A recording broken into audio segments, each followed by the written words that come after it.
That's OT. So you telling me they was making Mario games, been making Mario games, right? They seen these up and coming developers called Game Freak. Like, I ain't gonna lie, y'all boys kind of go crazy. Come work on this side game that no one's probably gonna play because they not gonna have a mouse. That's $1 at the time. It's not in Japan. You not there right now. So they used that, got the bread, and then they went to work on Pokemon. Oh Lord, oh my goodness, they could. I really wanna watch. She already heard about me. She's already point out pops. Let's see. They talking about retro shit. The story of why Wario hates Mario. Let's see. And looking at this obnoxious nightmare fuel. A blood-curdling 8-bit laugh coupled with this great value version of Mario hopping off this throne and charging at you. Grade A Nintendo weirdness. This is the very first appearance of Wario, an enigma within the Mario franchise that has gone from this hot mess to a well-established and, dare I say, charming character.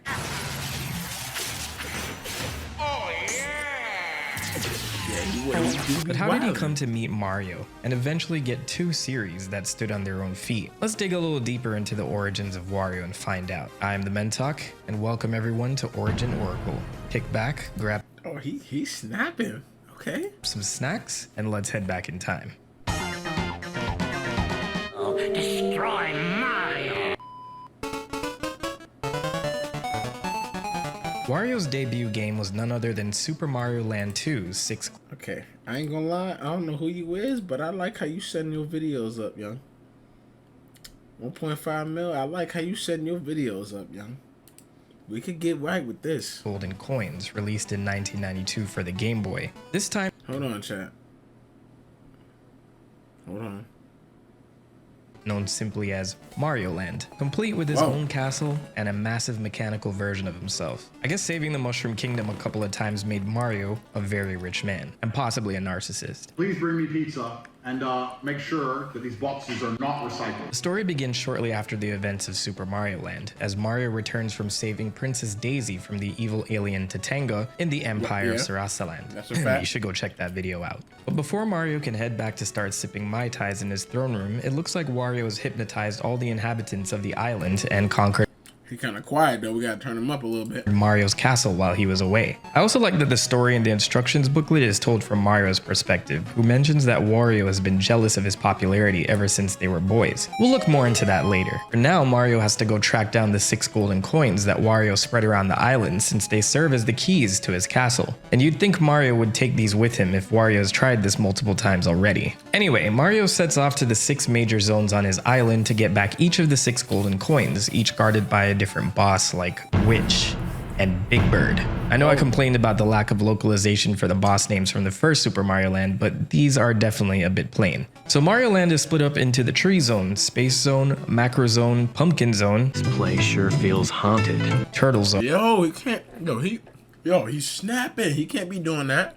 Wow. And Mario Zone, which gives this game a really diverse set of levels, each with much more elaborate backgrounds and level design than the first game.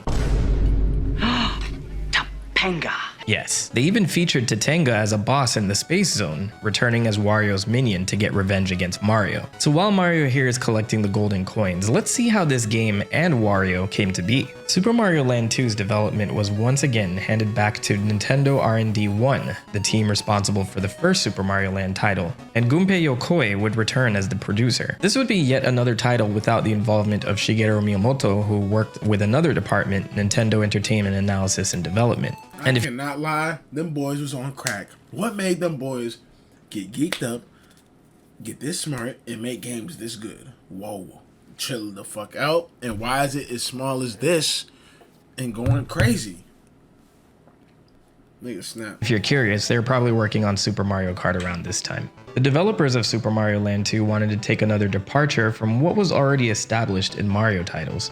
One of these major changes was removing a princess from the equation and instead having to have Mario strive to get something back that once belonged to him.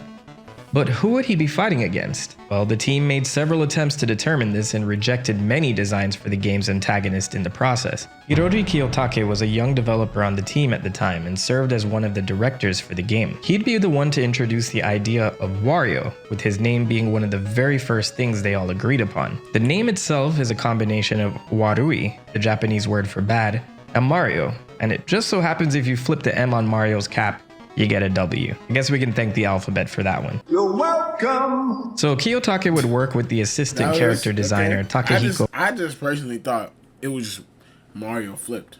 I thought that was it. But wow.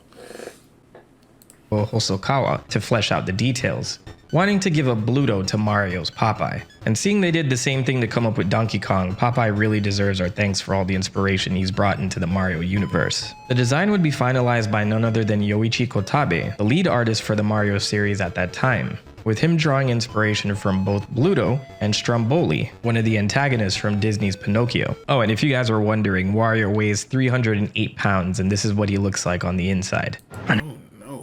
Never asked for this. So this detail isn't crazy important, but I found it funny that Kiyotake's favorite enemy in the game was the bee fly in the tree and macro zones. The way they're programmed, you can take them out by just jumping on them since they fly away too fast. And apparently this amused Kiyotake to the point where he was laughing out loud when he first interacted with them, and mentioned how excited he was to see players get frustrated while struggling to take them out. So if you all ever wondered if game developers laugh themselves to sleep at your misfortune in a video game,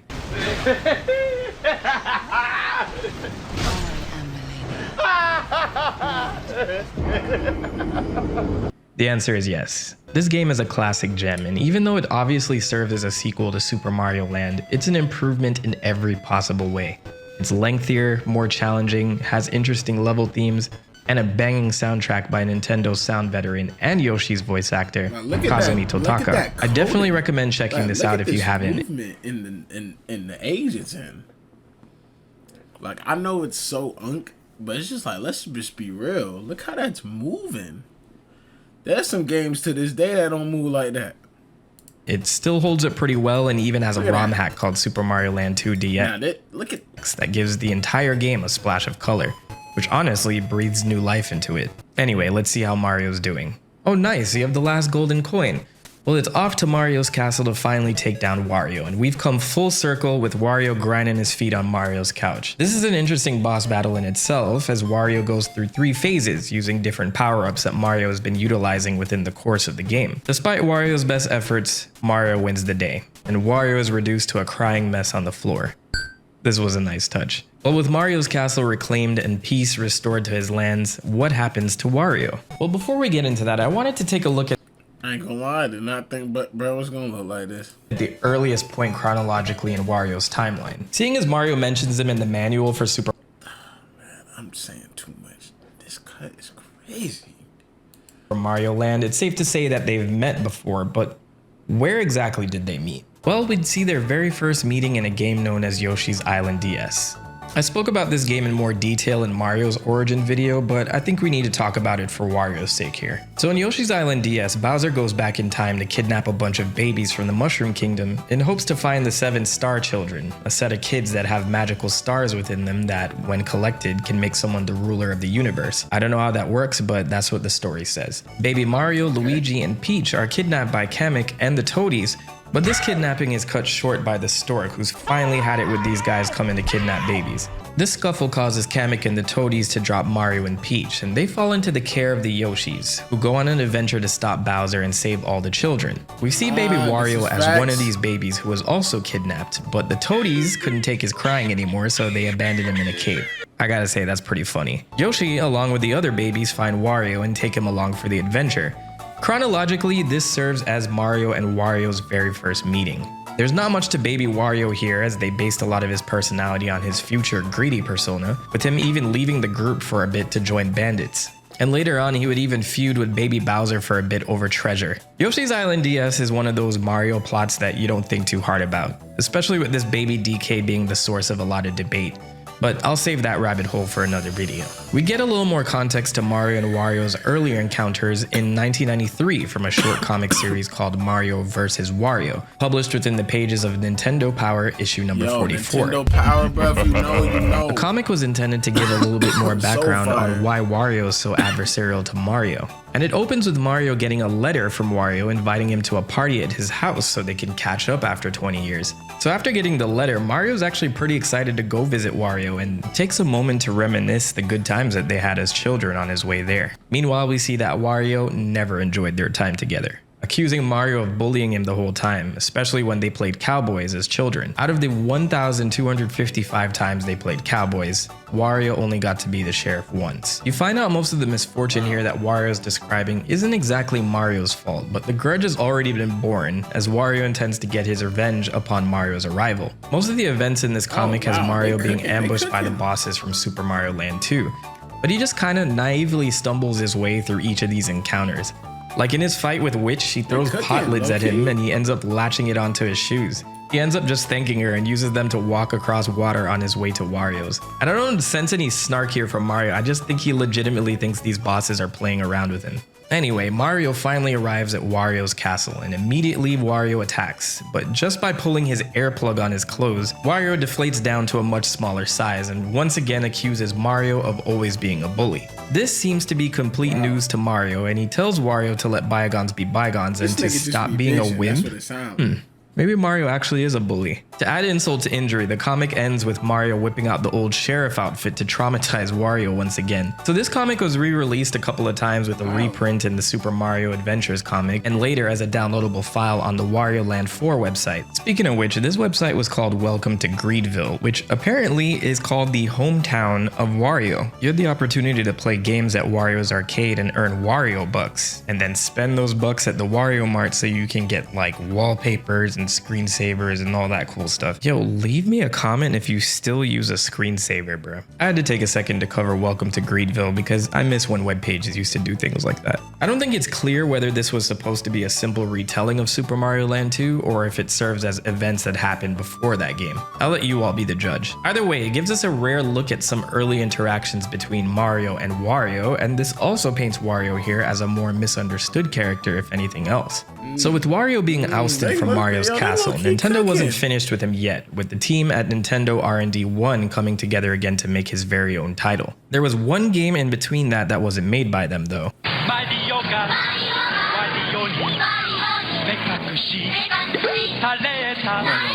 A Japanese exclusive puzzle platform title called Mario and Wario was released for the Super Famicom in 1993, but this time it was developed by a tiny indie company at the time called Game Freak.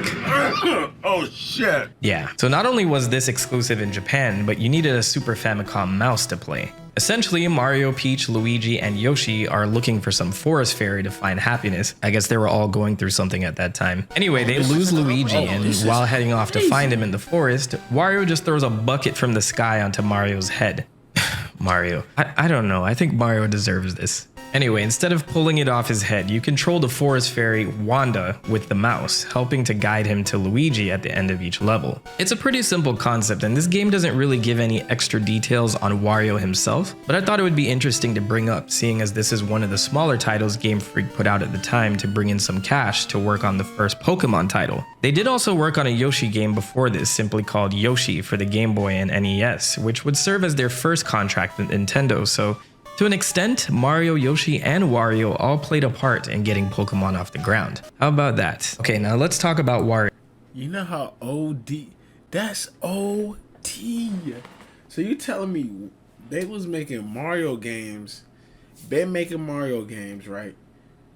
They seen these up and coming developers called Game Freak.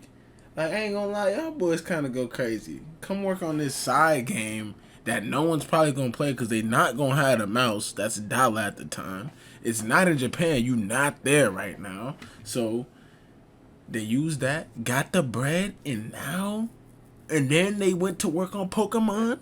Oh Lord, oh my goodness, they cooked. Game Freak cooked so hard, bro. Small investments. Now look at them, nigga. Jesus, that's crazy. Let me see what this came out like. Wario Land. Wario's first title of his own would serve as a sequel to Super Mario Land 2. They even used the subtitle Super Mario Land 3, so I guess they really wanted people to know that this was technically a Mario game. Released in early 1994, you play as Wario on a quest to get his own castle after getting kicked out of Mario's. He sets out to steal a golden statue of Princess Peach to sell for enough money to buy his castle. I love the manual's version of this, by the way. One day, Wario was practicing being mean. There you go, that's an actual pastime for Wario. The manual goes on to say that Wario heard a rumor that the statue of Peach was already stolen by the pirates of Kitchen Island, known as the Brown Sugar Pirates, with their infamous leader, Captain Syrup, being known worldwide for being a rotten, ruthless man. So Wario sets out to go steal it from them, and from the jump this game takes the basics from Mario, but adds a nice twist by putting more emphasis on branching paths, exploration, and coin collecting. The amount of coins you have will slightly change the ending of the game, so definitely a nice touch. Wario has his indestructible charge attack and power-ups of his very own, which definitely is a welcome change to the Mario formula. I remember the appeal of playing as the villain for once and feeling so powerful as Wario and just growing to love how goofy he was. So when he reaches the final showdown at Syrup Castle with the Brown Sugar Pirates, you find out that Captain Syrup is a woman. What? Yeah, this was supposed to be a big twist. They even hid that from the player in the manual. But before Wario can claim the statue from her, she summons a genie to kill him. But Wario defeats it and grabs the lamp as treasure as well. With Captain Syrup defeated and the Peach statue found, it's time for Wario to claim his prize.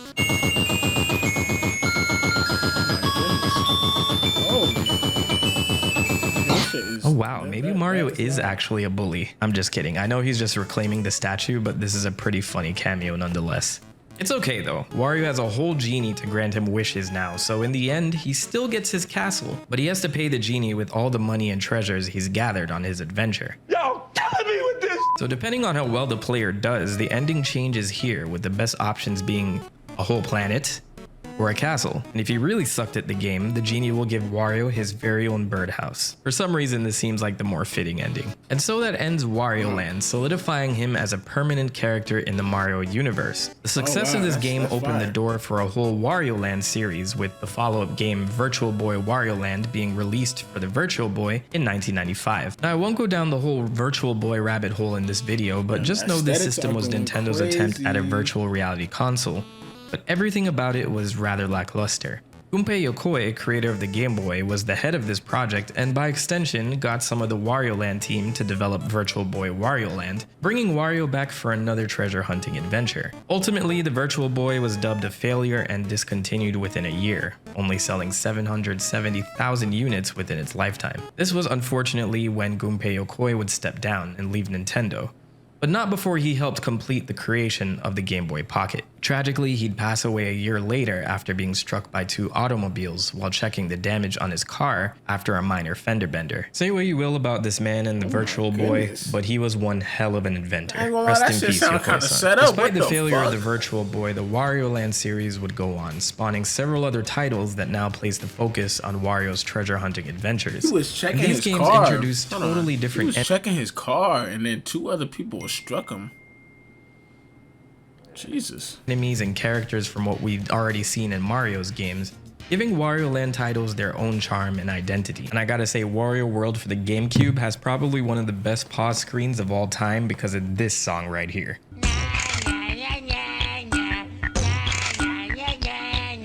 Wario was also heavily featured in the Super Mario manga that ran from 1988 to 1998, published by Kodansha. I discussed this a little more in the Daisy video, but this manga also has adaptations of Super Mario Land 6 Golden Coins and Wario Land Super Mario Land 3. We see Wario introduce pretty much how he debuted in the games, with him taking over Mario's castle while Mario is busy smooching with Daisy. There's a lot of hilarious gags within this manga, and it even involves Luigi, Peach, and Daisy within the events of Super Mario Land 2. We get to see all the zones and bosses from the game as well, and the manga puts its own creative and hilarious spin on these encounters. This was the same volume where Wario transforms Daisy into Walu Daisy, and she starts transforming Luigi and Peach into Waluigi and Walu Peach. There are definitely some spicy interactions here. In the end, Mario and the others collect all the golden coins, and he has this epic showdown with Wario at the top of the castle. And honestly, I'm surprised at how many pages this fight takes. Kazuki Motoyama went all out on this fight, but in the end, Mario is once again victorious. But shout out to the chef over at the Fungi forums for archiving this manga. This hero put everything he had in one place, and this seems to be one of the few places to find scans of this series on the internet. I'll link this in the description below so you all can check it out. Wario would also go on to be featured in almost every Mario spin-off and sports title, and has been a part of the Smash roster since Super Smash Bros. Brawl. But before I go on to his famous WarioWare series, I have to take a second to talk about his voice. We first hear his voice in Mario Kart 64, but there are two different voice actors at play here. The international version of Mario Kart 64 featured Charles Martinet as the voice actor for Wario. I didn't mention him in Mario or Luigi's video, but this man breathes so much life and personality into the Mario cast. He's the voice of Mario, Luigi, Wario, and Waluigi, and truly manages to capture the essence of their characters with the limited speech that they're given within these games. So even though Nintendo clearly portrays Wario as a greedy, bratty, and somewhat goofy character, I'd say that Martinet's portrayal of him is the icing on the cake. There was one other voice actor Wario had for the Japanese version of Mario Kart 64, and all versions of Mario Party 1 and 2. He was voiced by German translator Thomas Spindler. In 2015, Spindler left a comment on a YouTube video called Wario Speaks German, which has a voice line from Mario Party with Wario saying, "So ein Mist," which translates to "aw darn" in English. Spindler's comment mentions that the Nintendo staff envisioned Wario to be German, and directed Spindler to voice him with that in mind. But with Charles Martinet fully taking on the role at some point, that German background is more or less gone, with Martinet giving him a more Italian portrayal. Just a little side note, I swore that Wario was saying, "Oh, I missed" this whole time. So this little fact here has closed a chapter for me, and I'm sure I'm not the only one. Wario has one other popular series that gained some traction over the years, and it is known as WarioWare. The first game in the series, WarioWare Inc. Mega Micro Games, was released for the Game Boy Advance in 2003. This was a rather big departure from Wario's previous adventures, with him deciding to settle down and start up a video game studio called WarioWare Inc. to legitimately bring in some cash. It's still crazy to me that after all we've discussed today, Wario just said screw it and decided to open up a small business. This series was made by, you guessed it, Nintendo R&D 1, who were inspired by a game they created called Mario Artist Polygon Studio for the Nintendo 64 Dynamic Drive. If you're not familiar with the 64DD, it was a disc attachment for the N64 that was only released in Japan in 1999. It was ultimately cancelled in the United States since it performed so poorly. Regardless, Mario Artist Polygon Studio gave players the ability to create 3D objects, add textures to them, and paint them within a sandbox environment. So essentially taking Mario Paint to the next level. I bring up this game because there's a minigame feature called Sound Bomber, which had the player attempt to get through several minigames in quick succession. Sound familiar? No. Yes, Nintendo R&D 1 wanted to take this formula and build an entire game from it. But why Wario as the star? Well, developer Yoshio Sakamoto mentions, quote, "We got the idea of using Wario and the other characters because we couldn't think of anyone else who would be best for the role. Wario is always doing stupid things and is really idiotic, so we thought him and the rest of the characters would be best for the game." I feel like Sakamoto here used this interview as an excuse to roast Wario. So to keep the ideas flowing, each person on the team came up with their own mini-games, and the programmers created their own graphics for each mini-game, which is why the art styles are so wildly different between rounds. Miyamoto was also excited about the game, giving it the slogan "Saita Saitan Saisoku," meaning more, shorter, faster, which definitely rolls off the tongue better in Japanese. And with that, the WarioWare series was born, featuring the gameplay of mindless, intuitive microgames back-to-back in rapid succession as the game increases in speed and difficulty for the player. The game features a whole new set of characters from a town called Diamond City, and are introduced as Wario's friends, helping him to make microgames for WarioWare Inc. Their ventures are actually successful, but in classic Wario fashion, he tries to swindle his employees and makes a break for his escape rocket with all the money that they earned. But Dr. Krygor here accidentally hits the rocket. Oh my god! Which causes Wario and his money to fall into the sea, and he dies forever. Just kidding. There were 8 more WarioWare titles after this. Now, I know I didn't cover everything there is to know about Wario, like the fact that he had a spin-off called Wario's Woods, or... These niggas said that for the first one, they took they took niggas that had the idea, right? They was like, bet them the whatevers. Then they had the programmers that had already had they shit going on. Like, yeah, each one, y'all boys just design each one how y'all want to. It don't matter. Just do this idea from one of bros ideas, and they did that, and then they just kept it going. Like, that's wild. That's why all the art styles are different. That's crazy. Or the fact that he likes strawberry crepes as his favorite food until it was changed to garlic. I didn't cover everything, but I damn near tried. That's where the comments come in. Let me know your favorite thing. Oh my goodness, he got yo, he W. Bro, we smoking though, yeah. I want my bro and he poke me up, yeah. I'm with this bitch and she cool as fuck, yeah. I'm with this bitch, I just coolin', bro. And my fist is filled with colors, bro. Yes, I'm fly for real, something like that. And I make sure my bitches feel all my love. And this though my best friend, I'm kicking shit with my bud. Damn, I'm so